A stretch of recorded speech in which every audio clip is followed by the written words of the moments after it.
Fairy Tail 100 Years Quest, Chapter 187 is officially out, and this was definitely a really hyped chapter. I think this is probably one of the best chapters we've gotten in this arc so far, at least in a while, and this is definitely my favorite chapter of the year, because we got a good amount of stuff happening right now between Midnight and Zero, and some unexpected stuff happening towards the latter half of the chapter that got me, and from what I can tell, a good portion of the community incredibly hyped for what's coming next for this section of the story. Also, apologies for not having a Fairy Tail video last Friday. I had a lot of stuff going on that week, so I wasn't able to get a video prepared, so I just uploaded a Four Nights at the Apocalypse video that I had in the bank over a week, so to keep up an upload schedule. So don't worry, we're going to try and go back to regular scheduled weekly Fairy Tail content starting today.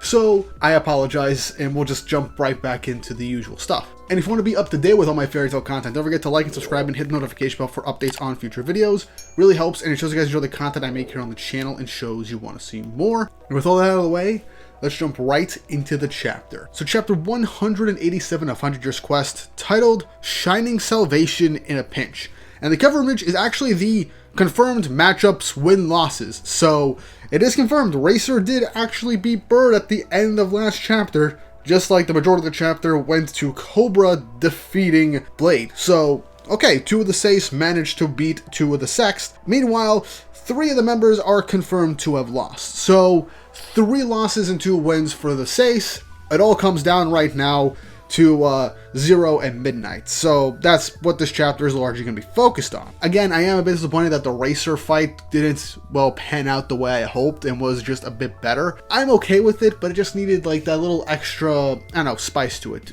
But either way, the matchup is set and most of the Sace have lost. So let's jump back into the chapter with Midnight versus Zero. As Midnight calls Zero a ghost, still caught up with the Orasion 6, whether it's Sace or Sext. But Zero says he has no interest in rejects like him and the others, and that his only goal right now is to just destroy Fairy Tail. Midnight wastes no time unleashing Spiral Pain on Zero as it goes around his arm, but Zero destroys it as he launches a Dark Rondo attack on Midnight. But Midnight uses his reflector magic to bounce it away. But it's then that Zero motions his hand, saying, "I'm the one who taught you magic." As it's then his reflector magic is undone, with Zero elbowing Midnight to the face, knocking him back. Midnight gets back up saying that he's going to teach Zero something, and it's a magic that will go beyond what he can do. As he then launches a Dark Rondo enchantment, as he enchants his right fist with his Dark Rondo attack, landing a really good blow on Zero. And this is honestly a really good feat by Midnight. This shows that he has been working on enchantment magic. We saw a bit of this in Key to the Starry Heavens when he managed to make Michelle, aka Imitatia, in that arc.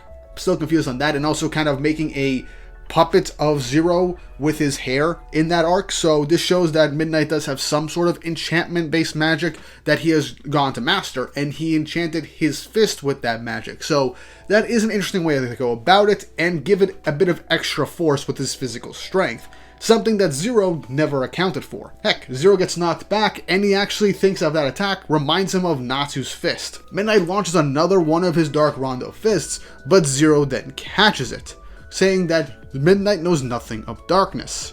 But Midnight counters saying, "I don't need it. I don't cry in the dead of night anymore." But it's then that Zero unleashes his Genesis Zero, the Wails of Demons. But Midnight counters with a new spell he developed in order to surpass Zero's, activating and opening the portal of Lamentation, Completion Infinity. And it is a bright light of purification magic, and it warded away all of the dead magic that Zero had ended up using. And Zero's intent was to return him to the realm of the dead.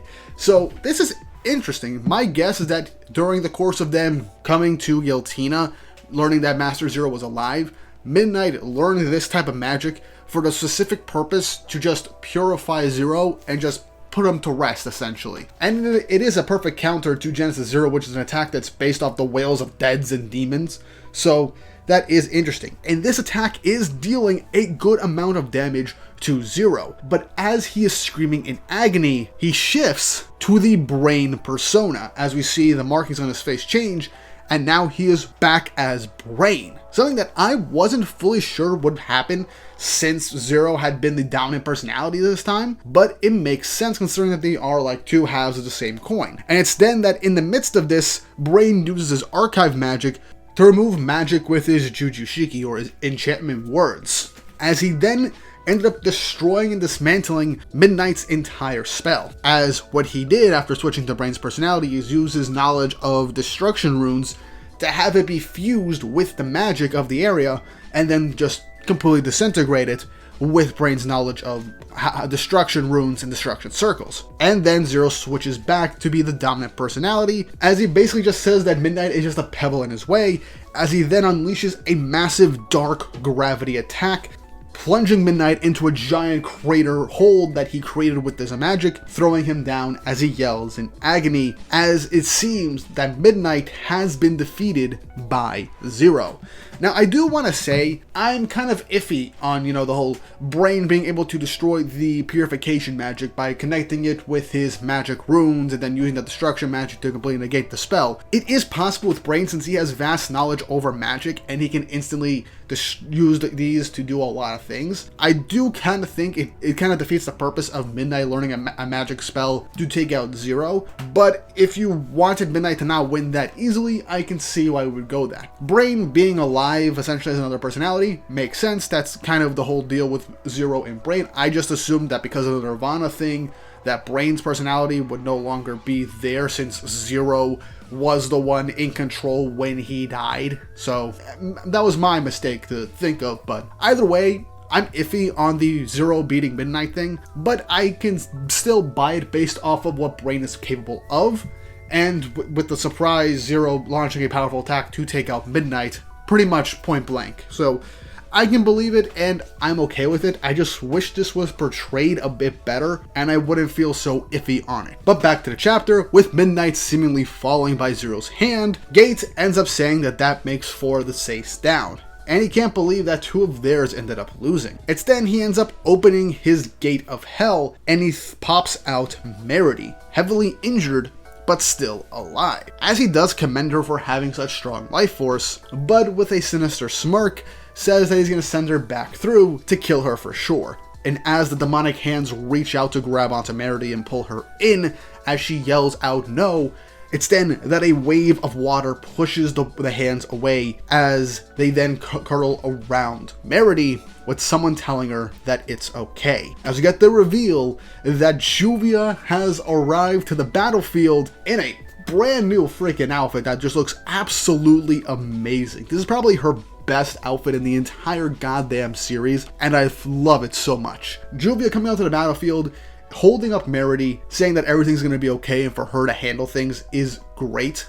These two have had a bit of a sisterly bond since they initially connected back on Tenro Island, and if anybody was going to come in and save Merity, it makes sense for Juvia to be the one to come and save her. Now, how Juvia came and knew that Merity was in danger? Apparently, the two of them were still magically linked through the sensory link that Merity placed on Juvia all the way back during Alvarez, because that was the last time that Merity ended up linking the two of them. Again, iffy logic to basically say that Juvia knew that they had to come here, and I'll get into how they're here in the first place in a sec. But as Merity sees that Juvia's here, we then cut to Gaia, as the man's man Elfman has arrived to fight Gaia, with Hot Eye just calling Elfman a man indeed.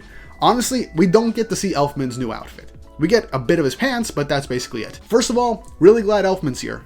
He deserves an actual good fight because he has basically had nothing since the Gray Magic games. He had a bit in Tartarus, but that was more so him being in control and just doing one punch essentially for the most part. And after that, he didn't do much in Alvarez at all. He had no real time to shine. So now this is Mashima giving Elfman his chance to actually do something, because Elfman is relatively strong. He's not the top tier of the guild, like top 10, but he's still pretty damn strong in his own right. And so this is a good chance for Elfman to show his stuff. And back with the fight with Demon and Angel, Mira Jane also shows up as she's ready to take down another demon. I'm so excited for Mira, and also her outfit, really good also. I like it. And I will say, Angel gives a bit of dialogue saying that Mira Jane, she's a lot like her. It might just be Mashima doing a bit of a meta joke, because a lot of times when Mira, Yukino, and Lozana are together, he kind of calls himself out that he kind of draws their faces a lot of the same. I don't see it much with Angel, but I guess that's a bit of a stretch, or he's just doing the fact that Mira Jane is part demon or whatever. I don't know. I think it's just the self-meta joke. But Mira Jane is here, Elfman is here, and Juvia is here. And we then cut back to Zero as he's looking down at the hole he plunged Midnight into, saying that now he's only after Fairy Tail, as someone asks, what was that about Fairy Tail?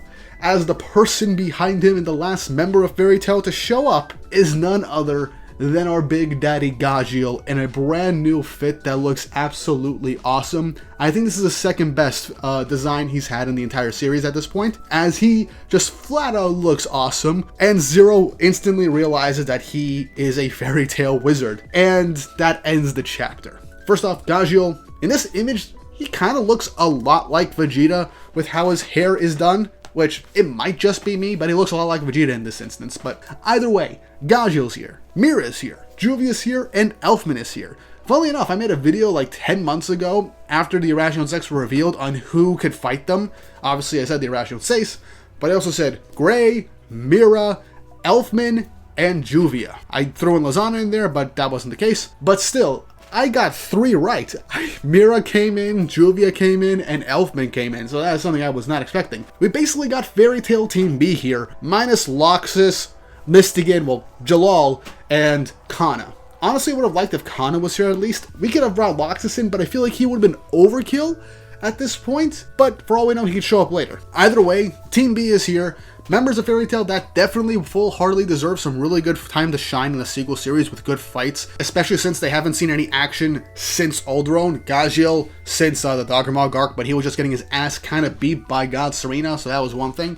But either way, this is definitely a good thing because these characters, of all characters, need their time to shine. Now, as to how they're here, obviously, Celine's here, so it's always possible that Juvia just felt this through Meridy's link, that she was in trouble, had Mest take them to Giltina, perhaps, but then again, he has a distance thing, or Celine decided maybe we should get more Fairy Tail involved, and then just brought them in. I expect the next chapter we're getting an actual explanation as to how they're here. My money's on Celine bringing them here as backup to help the Irrational 6 take on these demons, but that's just me. Either way, I'm excited for what's going to happen next. I do think that we're kind of doing too much of the, oh, new enemies here.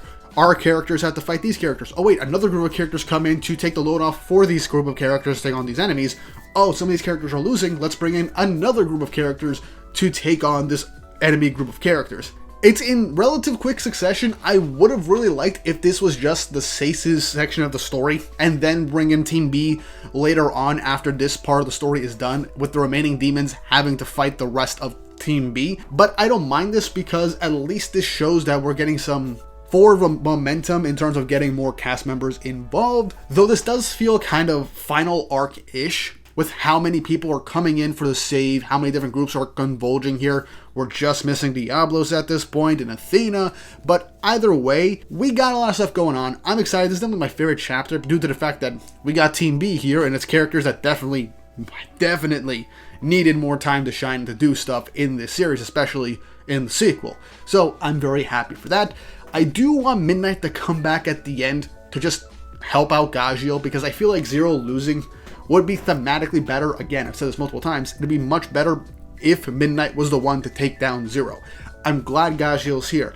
He has an awesome fit. He's rocking that outfit and giving off Vegeta aura. He should not be the one to beat Zero. It needs to be Midnight for a more thematic closure on the book of the Irrational 6 and everything Brain/Zero put them through and the path that he put them on to begin with. But hey, that's just me. That's what I think. But what do you guys think of this chapter? How do you feel about everything that's happening with Team B coming in? How do you feel about Midnight seemingly losing in this fight? And how do you think things are going to progress further? Leave your thoughts and opinions in the comments section down below. And once more, if you haven't already, like, subscribe, hit the notification bell for updates on future videos. Really helps, shows you guys enjoy the content I make here on the channel, and shows you want to see more. And with all that said and done, I hope you all have an awesome day.